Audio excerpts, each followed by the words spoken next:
하나님 말씀 예레미야서 18장 1절부터 11절까지 말씀을 봉독해 드리겠습니다.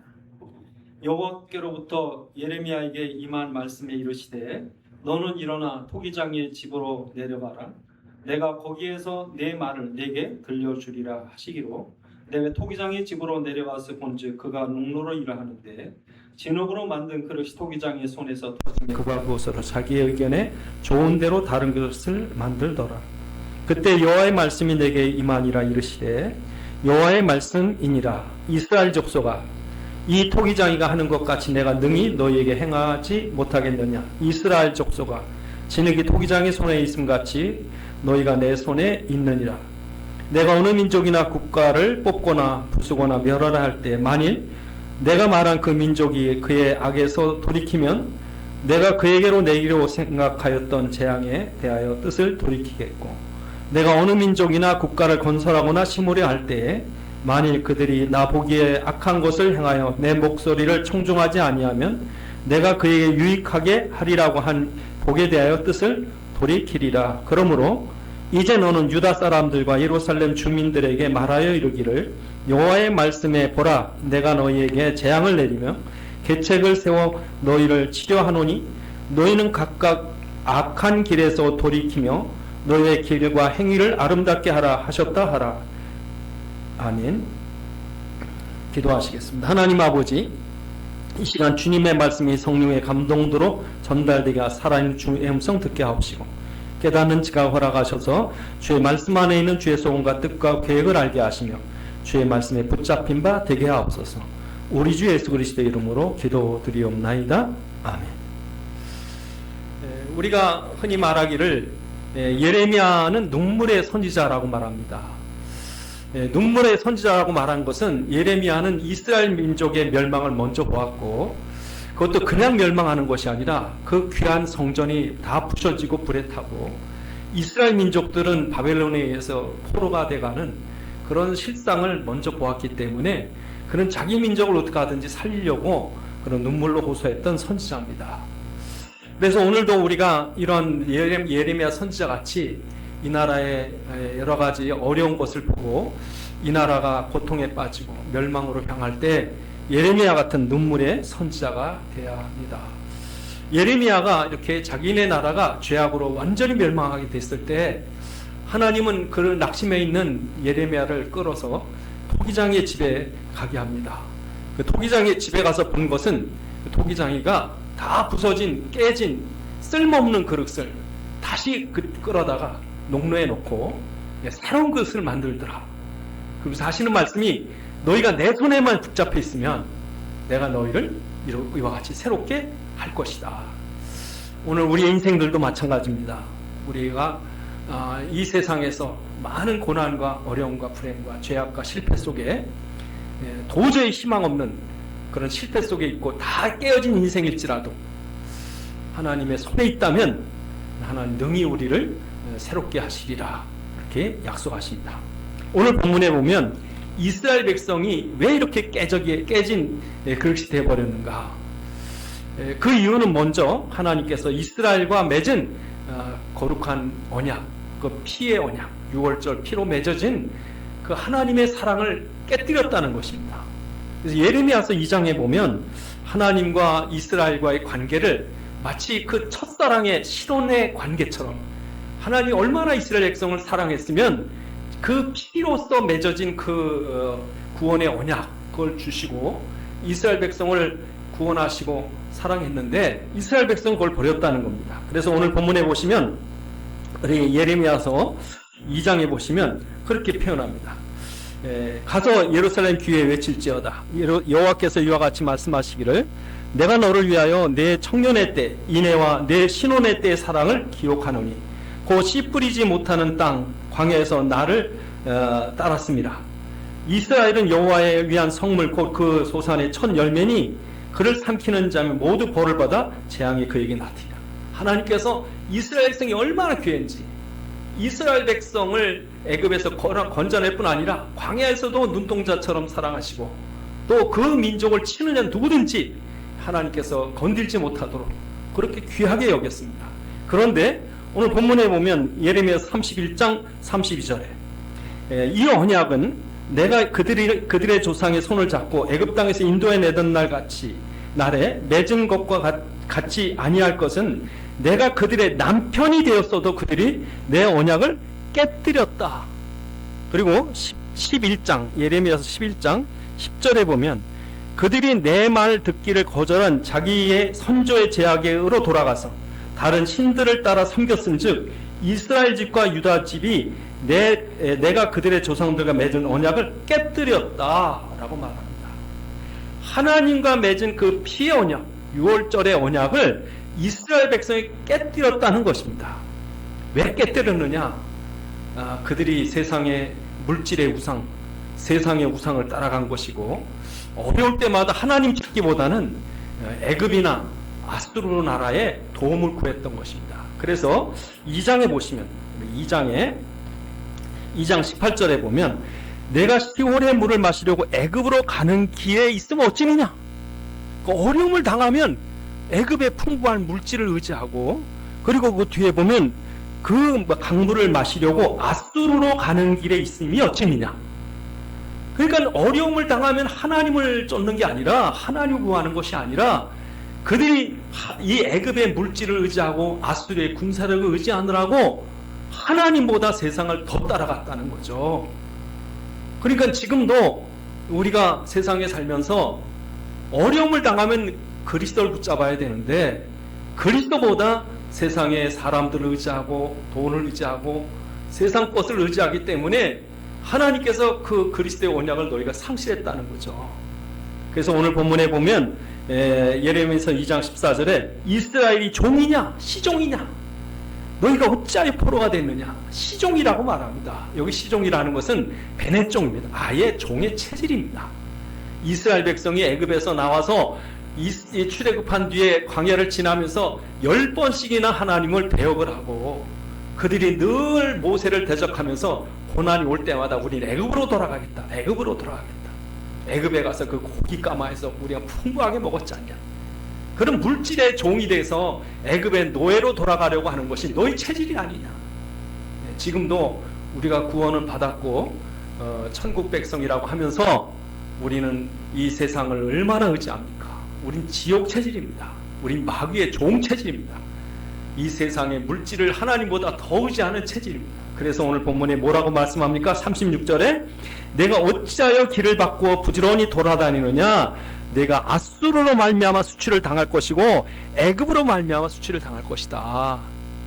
그러니까 지금도 우리가 그리스도만 붙잡으면 하나님이 우리를 책임져 주실 텐데 세상 사람들 물질의 종이 돼서 나중에 그것 때문에 너희가 수치를 당할 거라고 말하죠. 그래서 이스라엘이 이것 때문에 이렇게 이제 나라가 망하게 됐다. 이렇게 예레미야는 외치고 있습니다. 이스라엘이 이렇게 이 언약을 깨뜨리고 멸망으로 향했던 가장 근본적인 이유는 이스라엘의 지도자들 때문입니다. 이스라엘의 지도자들이 누굽니까? 선지자, 제사장, 왕이죠. 하나님께서 이스라엘 백성을 애굽에서 구원해서 가나안으로 올 때 그 중요한 언약이 바로 유월절 피죠. 유월절 피는 바로 예수 그리스도의 십자가의 보혈입니다. 예수의 십자가의 보혈을 붙잡기만 하면 하나님은 바로의 세력 꺾는 것처럼 사단의 권세를 꺾으시고 홍해를 가르는 것처럼 하나님은 창조의 역사를 일으키실 것이고 광야에서 만나와 생수와 메추라기를 주는 것처럼 하나님은 이스라엘 백성을 책임질 것입니다. 그래서 이제 이스라엘 백성은 이 어린 양의 피, 유월절 피, 이 피의 언약을 잊지만 않으면 하나님 그들의 모든 것을 다 책임질 것입니다. 오늘도 성도들이 가장 복된 것은 우리의 노력이나 열심이나 선행이 아니라 그리스도를 붙잡았다는 것입니다. 인간이 불행당하고 고통당하는 이유가 왜 그렇습니까? 죄 때문입니다. 저주 때문입니다. 가장 중요한 건 이 사단 때문입니다. 이 창세기 3장부터 시작된 인생의 문제는 영적인 문제요, 사단 문제요, 저주 문제입니다. 우리가 잘 살아보려고 애를 씁니다. 문제 해결하려고 애를 씁니다. 그러나 우리의 힘으로 해결 안 되는 이유가 사단이 있습니다. 영적인 이 저주가 있습니다. 이 문제를 우리가 해결해야 되는데 그 해결한 그 유일한 메시아 그리스도가 바로 예수님입니다.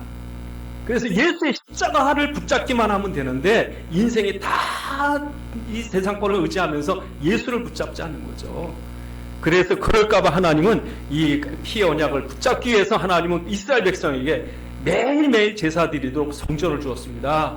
또한 그걸 잊지 않도록 율법을 만들어줬습니다. 또한 온 백성이 하나님께 나오도록 절기를 만들었습니다. 그리고 이 모든 것을 이끌어가는 지도하자, 선지자, 제사장, 왕을 세웠죠. 그래서 선지자, 제사장, 왕은 권세 있는 직분이 아니라 이스라엘 백성을 그리스도 잊지 않게 하는 귀중한 직분인데, 이스라엘 백성들이 그리스도를 잘 알도록 가르쳐주는 지도자, 선지자가 필요하고, 또 그들의 죄를 범할 때마다 그들의 죄를 가슴에 안고 십자가 보혈로 하나님께 나오는 제사장이 필요하고, 또 다윗왕같이 권세 있는 자가 있어서 대적을 물리쳐줄 왕이 필요하죠. 그 예수님의 삼중직, 선지자, 제사장, 왕적 사명은 오늘 우리에게도 있습니다. 그런데 이 세 직분, 오늘 예수님에 대해 사람들에게 알게 하고 세상 사람들의 죄를 가슴에 품고 중보의 기도를 드릴 수 있고 또 세상의 흑암 곳에 꺾을 수 있는 그런 이 귀중한 왕적 권세가 성도들에게 있는데, 오늘 우리가 이 그리스도의 삼중직, 그리스도라고 하는 이 사실을 온전히 누리지 못하면 세상은 어두워지는 겁니다. 이 맛을 잃은 소금은 빛을 잃은 등잔은 아무 쓸모없듯이, 아무리 교회가 크고 아무리 성도들이 많아도 이 지도자들이 그리스도를 잃어버리면 그러면 세상은 어두워지고 교회는 무능해지는 것이죠. 그런데 오늘 본문에 보면 바로 이 선지자, 제사장, 왕들이 그리스도를 잃었다는 것이죠. 오늘 성경 본문에 보면 예레미야서 그 2장 8절에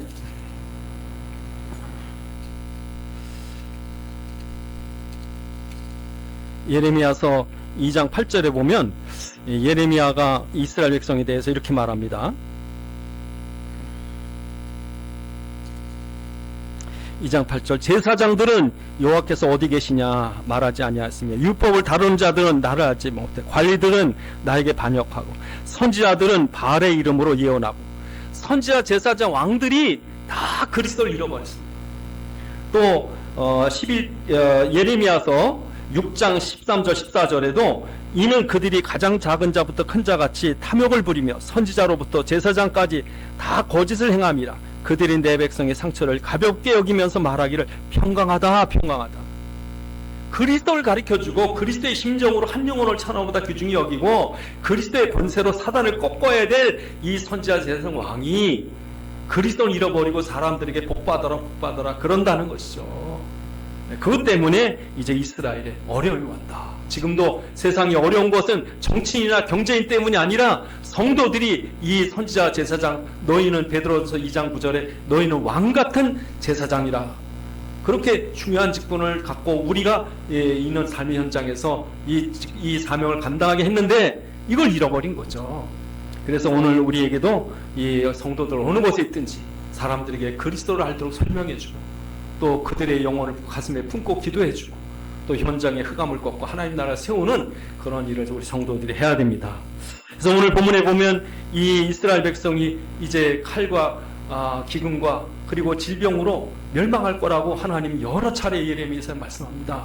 예레미야는 눈물을 흘립니다. 나가 사람들의 백성들에게 너희는 망하지 말고 회개하고 하나님께 돌아오라고 외칩니다. 그러나 백성들은 오히려 예레미야를 때립니다. 옥에 가둡니다. 그래서 우리 예레미야서 20장에 보면 예레미야에게 그렇게 말합니다. 예레미야서 20장 2절로 9절에 보면 이에 밧솔의 선지자 예레미야를 때리고 성전에 있는 베냐민의 위층에 목에 씌움 있고 씌우는 나무고랑 이 수갑으로 채워버리고 감옥에 가두고. 그래서 8절에 20장 8절에 보니까 내가 말할 때마다 외치며 파멸과 멸망을 선포함으로 여호와의 말씀으로 말미암아 내가 종일토록 치욕과 모욕거리가 됨입니다. 그래서 예레미야는 난 다시는 여호와를 선포하지 아니하며 그 이름을 말하지 아니하리라 라고 말하면 내 마음이 불붙는 것 같아서 마음 이 골수에 사무치니 답답하여 견딜 수가 없나이다. 예레미야가 얼마나 고통스러웠으면 내가 이 백성들에게 다시는 하나님 말씀 전하지 않겠다 하고 예레미야서 20장 9절에 아예 결단을 했는데도 불구하고 그 마음속에 이스라엘 백성을 사랑하는 뜨거운 마음 때문에 답답한 것 속에서 불이 나는 거죠. 저들을 어떻게든 구원해내야 되는데 그럴 때 하나님께서 예레미야를 끌고 갑니다. 그 토기장의 집에 가서 깨진 그릇을 새롭게 하는 모습을 보면서 예레미야야, 이 백성 새롭게 할 수 있다. 이 백성이 돌이켜 오기만 하면 이 백성 내가 다시 새롭게 만들겠다라고 소망을 주는 거죠. 그래서 오늘 우리가 하나님의 손에 있어야 됩니다. 이게 하나님의 손에 있어서 하나님 우리를 새롭게 할 수 있기 때문에 하나님 손에 있는데 어떻게 하나님 손에 있어야 합니까? 그리스도의 보혈을 붙잡는 거죠. 이스라엘 백성 같은 민족이 어디 있을까요? 그러니까 역사 속에서 하나님이 이렇게까지 한 민족을 사랑했던 때가 있었을까? 이 민족 때문에 하나님께서 애굽의 바로 양을 꺾고 10가지 양을 이렇게 홍해를 갈라버리고 광야에서 만나 생수를 40년 쏟아붓고 요단강을 건너고 가나안의 민족들을 물리쳐서 한 나라를 세우는 이 어마어마한 일이 있었을까? 그 비밀이 한 가지입니다. 뭡니까? 유월절 피죠. 유월절 피, 어린 양의 피, 십자가의 보혈을 붙잡을 때 하나님이 그들에게 생명의 역사, 창조의 역사로 죽은 노예를 살리시고 홍해를 갈라서 하나님이 그들을 끌을 때 그들이 농사짓지도 않고 어디서 구하지 않은 생수를 만나를 쏟아부어 주신 거죠. 그러니까 지금도 사람들은 자기가 열심으로 해서 하는지 알지만 여러분 그리스도 안에 있으면 하나님이 먹는 문제 해결해 주십니다. 우리나라에 얼마나 부지런한 민족입니까? 그런데 이 나라가 5,000년 동안 그렇게 열심히 살 가난했지만 이 나라에 복음이 들어오고 교회가 삼천리 방방곡곡에 세워지면서 이렇게 이 나라가 축복된 나라가 된 것이 우리의 힘이 된 것이 아니라 그리스도를 붙잡았더니 하나님이 그런 축복을 허락하신 거죠. 그래서 오늘 본문에 이 이스라엘 백성에게 하나님께서 요구하는 게 한 가지입니다. 그 무엇입니까? 언약을 붙잡아라. 언약을 깨뜨리지 말고 그 깨진 언약 다시 회복해서 붙잡아라.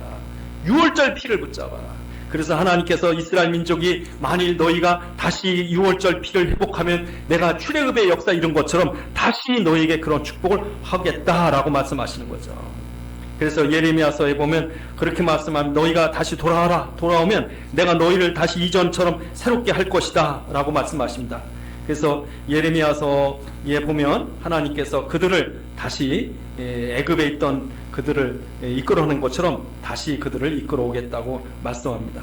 그래서 예레미야서 23장 5절 8절 보면 23장 5절에 여호와의 말씀이니라 보라 때가 이르리니 내가 다윗에게 의로운 한 가지를 일으킬 것이다. 다윗의 의로운 가족 누굽니까? 그리스도입니다. 그것이 바로 누구죠? 유월절 어린 양의 피죠. 그래서 7절에 보니까 그러므로 여호와의 말씀이니라 보라 날이 이르니 그때 내가 이스라엘 백성에게 애굽에서 인도한 것처럼 8절에 그들을 포로에서도 다시 이끌어올 것인데 바로 뭡니까? 유월절 피를 붙잡은 것처럼 너희가 언약의 피 언약을 붙잡아라 하는 것이죠. 그래서 오늘도 우리가 그리스도의 보혈 십자가의 보혈을 붙잡을 때 하나님께서 그들을 새롭게 만드십니다. 그래서 정말 우리가 안진뱅이처럼 바디메오처럼 소경 바디메오처럼 수르보니의 여인과 같이 그런 갈급하게 주님을 찾아 나올 때 안진뱅이에 일어납니다. 소경이 눈을 뜹니다. 귀신 들렸던 귀신 꺾이고 정결하게 됩니다. 오늘 우리에게 그런 창조의 역사가 그리스도의 보혈 안에 있음을 아셔야 합니다. 두 번째로 우리가 정말 그리스도를 알았다면 두 번째 주님께 간구하라, 부르짖어라. 그렇죠? 그래서 우리 고아들은요 때리면 도망갑니다. 그러나 아들은 때리면 부모에게 와서 잘못했다고 용서합니다. 용서를 구합니다. 그래서 성경에 보면 우리 이는 고아가 아니라 하나님의 자녀라고 말합니다. 이사야서 64장에 보면 그렇게 말씀합니다. 이사야서 64장 8절 9절에 보면 그러나 여호와여 이제 우리는 주는 우리 아버지십니다. 우린 고아가 아니라 당신은 우리 아버지입니다. 우리는 진흙이요 주는 토기장이시니 우리는 다 주의 손으로 지으신 것이니다.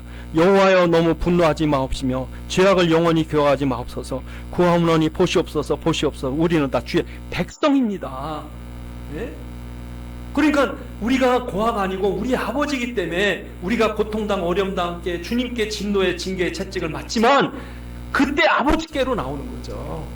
그래서 성경에 보면 하나님께서 우리에게 부르짖으라고 말합니다. 그래서 예레미야서 29장에도 보면 예레미야서 29장 12절 14절에 너희가 내게 부르짖으며 내게로 와서 기도하면 내가 너희의 기도를 들을 것이요 너희가 온 마음으로 나를 구하면 나를 찾을 것이요 나를 만나리라. 찾으라, 구하라. 예? 자식이 떡을 달라 하면 돌을 주며 생선을 하면 뱀을 줄 부모가 어디 있겠느냐.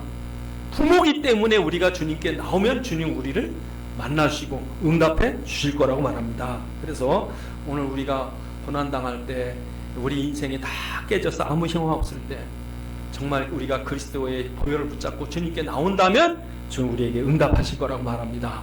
그래서 정말 우리가 주님 앞에 나올 때 이 중요한 이 간절히 부르짖는 자의 비밀, 첫 번째로 우리의 문제가 영적인 문제인 줄 알고, 이 문제가 이 심각한 건 줄 알고 나와야 됩니다. 정말 우리 가정에, 우리 삶 속에 사단이 얼마나 우리에게 고통을 줍니까? 우리는 사람을 원망하지만 사단의 정체를 봐야 합니다. 우리 문제 속에 빠지지만 사단의 계략을 봐야 합니다. 그래서 이건 우리가 해결할 수 없는 것인 줄 알고 나와야 되고, 두 번째로 이 문제를 해결할 유일한 분은 바로 예수 그리스도밖에 없다. 이 두 가지 사실이 분명할 때 우리는 부르짖을 수 있습니다. 내 문제가 우리가 해결할 수 없는 심각한 영적 문제요, 이 문제 해결자는 이 세상에 없고 오직 예수 그리스도의 십자가와 부활로 이루신 그리스도밖에 해결자가 없다. 이렇게 결단한 사람은 주님 앞에 간절한 마음으로 갈급히 나오게 되죠. 그래서 오늘 우리가 세상에서 어려움을 당할 때 계속해서 우리가 기도할 수 있습니다. 우리가 편안하고 풍족하고 아무 걱정거리 없을 때 우린 나태해집니다. 얼마나 우리가 어려움 당하면 그 속에서 영으로 깨어있는지 모릅니다. 깨어 있어야 됩니다. 고난이 축복입니다. 늘 깨어서 기도할 때 하나님 영으로 하나님께서 새롭게 만드십니다. 세 번째로 중요한 것은 바로 하나님께서 한 사람만 깨어 있어도 내가 이 성을 사하리라는 거죠. 그래서 예레미야서 5장 1절에 보면 이렇게 말씀하십니다. 예레미야서 5장 1절에 하나님께서 너희는 예루살렘 거리로 빨리 달리며 널 그 넓은 거리에서 찾아보고 알라. 너희가 만일 정의를 행하며 진리를 구하는 사람 한 사람만 있어도 내가 이 성을 사하리라. 여러분, 한 사람만 있어도 사하겠다고 하십니다. 예레미야 한 사람, 오늘 모세 한 사람, 아브라함 한 사람, 성경에 보면 여러 사람이 아니라 한 사람입니다. 오늘 우리는 문제와 어려움 당하면 다른 사람을 탓합니다. 저 사람 때문이라고, 이것 때문 저것 때문 말하지만 남 때문이 아니에요. 바로 나 한 사람만 깨어서 기도해도 살리겠다는 거죠. 그래서 하나님께서 예레미야가 이 복음을 전할 때 얼마나 많은 공격을 당합니까? 근데 하나님께서 말씀하면 두려워하지 마라. 그래서 예레미야서 1장에 보면, 예레미야서 1장 8절에 하나님께서 예레미야에게 그렇게 말씀하십니다. 하나님께서 예레미야에게 1장 8절에 너는 그들 때문에 두려워하지 말라. 내가 너와 함께하여 너를 구원하리라. 나 여호와의 말이니라 하시고 여호와께서 그 손을 내밀어 내 입에 대시며 여호와께서 내게 이르시되 보라 내 말을 내 입에 두었노라. 보라 내가 오늘 너를 여러 나라와 여러 왕국 위에 세워 내가 그것들을 뽑고 파괴하고 파멸하고 넘어뜨리고 건설하고 심게 하셨느니라. 그러니까 여러분이 전하는 말씀은 여러분 말이 아니라 하나님이 여러분 입에 주신 거예요. 우리가 그리스도를 말할 수 있다는 것, 우리 복음과 하나님 나라를 말씀할 수 있다는 것, 이건 하나님이 우리 입에 당신의 손의 능력으로 주신 거예요. 그래서 우리가 이 말씀을 선포할 때 사람들은 못 모르고 예수 그리스도 말하지 말라고, 그리스도 전하지 말라고 그렇게 핍박할지 모르지만 우리가 전하는 이 복음 때문에 하나님께서 한 나라를 세우고 한 나라를 망하고 파괴하고 그럴 권세가 우리에게 있다. 천국 열쇠를 내게 주노니 땅에서도 매면 하늘에서도 매일 것이요 땅에서 풀면 하늘에서도 풀리리라. 이 그리스도의 놀라운 복음을 저들이 받으면 살 것이고 안 받으면 망할 것이고. 그래서 오늘 우리 이 그리스도를 전하는 한 사람만 깨어서 이 하나님께 나오면 하나님께서 이 너희를 사리라. 그래서 우리가 가정 안의 문제, 직장 안의 문제, 지역과 이 나라와 이 시대적인 문제들 여러 사람이 아니라 정말 나 한 사람 깨어서 기도하면 그 현장을 살리는 거죠. 그래서 오늘도 우리가 우리 가정에 나 한 사람 깨어 있어야 합니다. 우리 직장에 나 한 사람 있어야 됩니다. 정말 이 그리스도의 비밀을 알고 복음을 전할 수 있는 사람 한 사람만 깨어서 그 사람이 그 시대를 살리기 위해 기도하고 있다면 하나님 축복하시는 거죠. 그래서 오늘도 우리가 정말 내가 내 직장의 선지자인가? 그러면 누가 물어봐도 우리 그리스도를 설명할 수 있어야 되거든요. 그러니까 그리스도를 사람들이 그리스도가 누구냐 말은 뭐라고 말할 거예요. 그러니까 이 메시지가 우리에게 있는 사람이 선지자거든요. 그래서 인간의 문제가 이 창세기 3장에 사단이 들어오고 인간이 범죄해서 온 문제인데, 이 죽음과 저주와 불행과 고통과 지옥과 심판의 문제를 이 인간이 해결할 수 없어서 하나님이 해결할 수 있는 그런 중요한 답을 줬는데, 그게 그리스도십니다. 그러니까 그리스도로 말미암아 하나님께서 오늘 우리를 구원하신 놀라운 비밀, 이걸 얘기를 할 수 있어야 돼요. 두 번째로 그 예수 그리스도를 증거할 때 하나님께서 성령으로 역사해 그 영혼을 살리실 것이고, 그래서 그런 사람들이 있는 곳이 하나님 나라가 되게 하는 건 메시지가 우리에게 있어야 돼요. 두 번째로 제사장으로 기도할 수 있는 제사장의 직분을, 그리고 그 현장에 사단을 꺾을 수 있는 왕적 권세를 갖고 있는 사람 한 사람만 있어도 이 성을 내가 살리라. 그런 축복을 오늘 우리가 누려야 되겠습니다. 기도하겠습니다.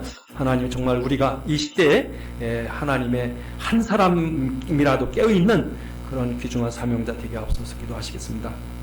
하나님 아버지, 정말 우리가 이 시대에 하나님께서 요구하신 단 한 사람이 여러 사람 중에 있을 수 있지만 나 한 사람만이라도 깨어서 기도할 때 우리 가정이 살 것이고, 직장이 살 것이고, 지역과 민족과 시대가 살 것입니다. 오늘 우리의 있는 현장에 흑암이 무너지도록 하나님 우리에게 맡기신 귀한 이 선지자 제사장 왕적 직분을 잘 감당하게 하셔서 그리스도의 언약이 이 시대도 역사되어지고 창조의 축복의 역사로 새롭게 되는 일들이 일어나게 하옵소서. 우리 주 예수 그리스도의 이름으로 기도드리옵나이다. 아멘.